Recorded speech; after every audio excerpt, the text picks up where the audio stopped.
Արդեն բոլորս իրազեկված ենք, որ Հայաստանի Հանրապետության կառավարությունը որոշել է Ադրբեջանից նավթամթերք գնել։ Գաղտնիք չէ, որ Ադրբեջանը շարունակում է օկուպացված պահել Հայաստանի Հանրապետության ինքնիշխան տարածքները, գաղտնիք չէ, որ կան անհայտ կորած անձինք, գաղտնիք չէ, որ ՀՀ քաղաքացիներ կան ադրբեջանական բանտերում, խոշտանգվում են եւ տարբեր դատական process-ների միջով են անցնում։ Հետեւաբար, եթե Հայաստանի Հանրապետությունը գնում է ադրբեջանական նավթամթերք, իսկ ադրբեջանական բանակը զինված ուժերը, որը օկուպացված է պահում Հայաստանի ինքնիշխան տարածքները, ֆինանսավորում է Ադրբեջանի բյուջեից, այսինքն նշանակում է, որ Հայաստանի Հանրապետությունը ֆինանսավորում է Ադրբեջանի բանակը, որը իրեն Հայաստանի Հանրապետությանը օկուպացրել է։ Հայաստանի Հանրապետությունը ում փողով է սա անում, Հայաստանի Հանրապետության ժողովրդի։ Դա նշանակում է, որ մեր ժողովուրդը, մենք բոլորս այնքան անինքնասեր ենք, որ մենք ֆինանսավորում ենք մեր թշնամուն ֆինանսավորում ենք, որ ինքը մեզ օկուպացված պահի, մեզ խոշտանգի, դատարաններում քարշ տա իր եւ այս ամեն ինչը անում է մեր ղեկավարությունը։ Մի կառավարությունը որոշել են իշխանության մեջ, թե ով է գլխավոր անինքնասերը, որ սա մեզ գովազդի, որպես նորմալ բան, հիմա լսեք։ Նավթամթերք է գալիս Հայաստան, գլխավոր անինքնասերի դերն է տանում,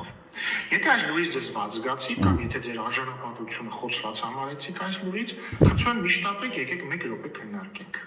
Երկրների միջև գոյություն ունի հարաբերությունների երկու ռեժիմ։ Նայեք ոնց է խափում։ Ռեժիմ, սար։ Ուրեմն այս գլխավոր անինքնասերը, որը մեզ քարոզում է անինքնասեր լինել սրբապիղծ, չնայած այնտեղ գլխավոր սրբապիղծը ուրիշ մարդ է, ինքը գլխավոր անինքնասերի դերն է տանելու եւ տանում, ասում է երկու ռեժիմ կա պատերազմի ռեժիմ ու տնտեսական համագործակցության ռեժիմ։ Ադրբեջանը Հայաստանի Հանրապետությունից ոչ մի բան չի առնում։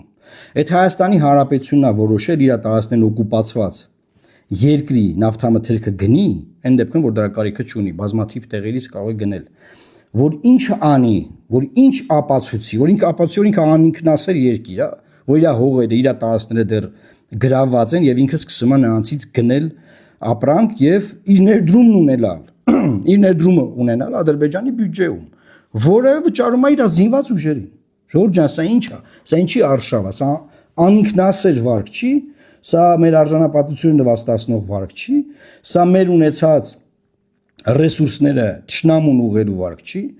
Մեր ժողովուրդը, մենք քաղաքացիներս, այս իշխանությանը ասել ենք դու կարաս ցենց բան անես, մեր անունից կարաս ցենց բան անես, ու սա լիազորել ենք։ Մենք ինչքան կարելի է։ Պետք է իմանալ այդ բենզինը ինչա, ուր է գալիս եւ բոյկոտել, չգնել, որտեվ ես պնդում եմ, որ դրանով մենք ֆինանսավորում ենք Ադրբեջանի բանակը։ Այսինքն մենք ունենք կառավարություն, որը փաստորեն մերը չի, հայկական չի, այն ֆինանսավորում է մեր թշնամու բանակը։